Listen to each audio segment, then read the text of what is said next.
Chicago's property taxes are on the rise. The city and its school system face a deepening pension crisis. But Chicago has a special stash of cash that is off limits for many of its most pressing needs. $1.3 billion that the mayor controls. It comes from something called tax increment financing, commonly known as TIF. The money is supposed to encourage investment in blighted neighborhoods, but critics claim that far too often it is a piggy bank for connected developers. We're trying to understand TIFs. Okay, I'm trying to explain it to you. And we don't feel like we're getting a truthful answer from our alderman, and that's ridiculous. We've never heard a number of what this total project is going to cost. Thank you. So I'd like to hear that answer too. What is the cost of the project so that we know whether a TIF is really needed? Thank you. In late March, the tension simmered as Alderman Joe Moreno fielded questions from residents in his North Side ward. Some angrily objected to the city's long-delayed plans for a new TIF district. The tax money is supposed to redevelop nearly 35 acres occupied by the Lathrop Homes public housing project. All but 150 of the 925 units in the old buildings built in 1938 are now vacant. The new development would include a mix of public, low-income, and market-rate housing. But longtime Lathrop resident Juanita Stevenson is worried. I want to know about what benefits are there in the TIF for the residents of Lathrop Homes, because this is a community that residents together build together. That question, who really benefits from TIF projects, is at the heart of a raging debate. TIFs were started to help poor communities, basically, and put jobs and generate new property tax in so-called blighted areas. Tom Tresser, a community activist, leads an organization that opposes the way Chicago creates TIF districts. He believes their original purpose has given way to a handout for developers. It hasn't worked out at all as intended. In fact, it's worked the opposite, and it's a bit of robbing the poor to pay the rich. In a TIF district, a boundary is set for 23 years. Inside that district, tax revenues for schools and city services are frozen at current levels. But as property values rise, all new tax money is set aside for economic development. That money can be spent for public works projects and on subsidies for private developers. And it's a cash gift, not a loan. It's a cash gift to the developer to incent them to do a project in a place where the market has fled. But in Chicago, Tresser says, much of the money has not gone to blighted areas. Take a look at this map from the Chicago Reader. The far south and southwest sides, some of the poorest parts of Chicago, have received only a fraction of TIF funds. The lion's share spent in the central part of the city, from north of downtown to the South Loop. The company that bought the Sears Tower, renamed Willis Tower, got TIF money. So did developers of this upscale apartment building in the West Loop.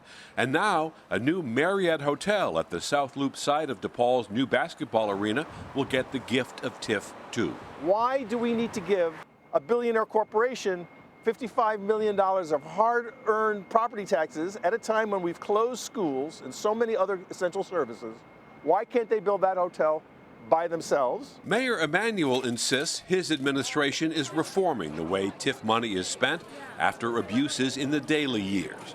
For example, the city is spending more than $300 million on road and bridge repair, another $155 million for rebuilding CTA stations, and more than $100 million in TIF funds for school construction. I think the program is much better managed now than it used to be, but in an era when we're short of money all over the place and they're closing schools or whatever, people look at this big pot of money and say, aha, don't spend it on that, spend it on me. On the west side, TIF money is redeveloping Mount Sinai Hospital. On the south side, a new Whole Food store in Englewood. And in Pullman, big TIF projects include a residential retail complex near Walmart, the new Harris Soap Factory, and a planned Whole Foods distribution center that's moving from Indiana. We talk about bringing jobs into the area. Well, we've been able to bring jobs in from Indiana, where ordinarily we're losing jobs to Indiana. Alderman Anthony Beal says the TIF investments in Pullman have led to more jobs, less crime, and a stronger local economy. People are now shopping in my community.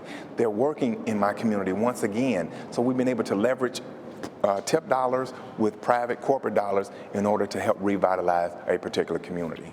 But in Uptown, on the north side, another new TIF plan is drawing fire from some residents. The current development involves tearing down these two buildings that are behind me, building a strip mall where we're standing, building two high-rises across the street on the west side, and we're against the use of our tax money to pay for these buildings, a luxury development. The private developer for this project would receive nearly $16 million from the city to subsidize a $125 million development. There's this siphoning off of tax monies away from what they're supposed to be spent on our parks, our schools, services, and towards development, but supposedly in areas that are blighted.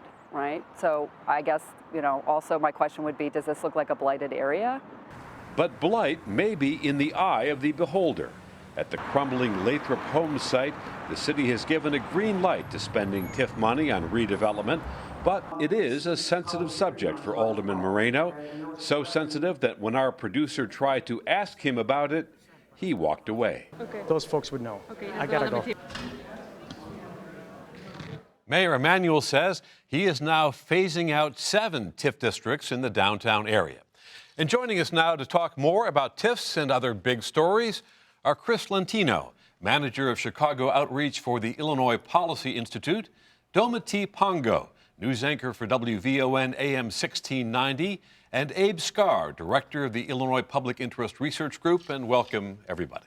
So Chris, let me begin with you. The mayor now says he's phasing out downtown TIF money, wants to move it to the neighborhoods. Is this a move in the right direction?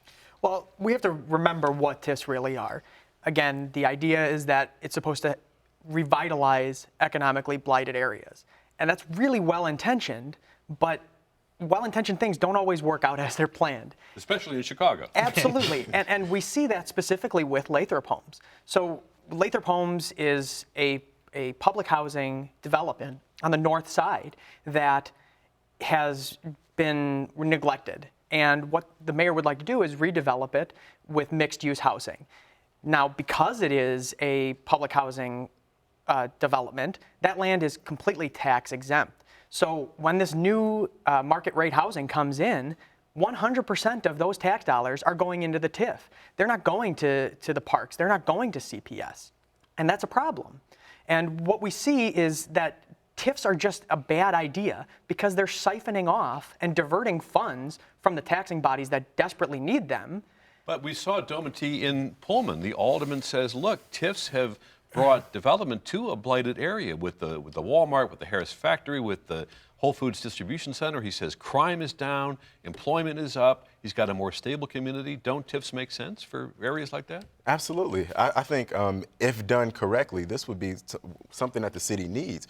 Even as we talk about things that are tangentially connected to economic empowerment in these communities, it'll affect crime in these areas. I mean, we talk about police reform.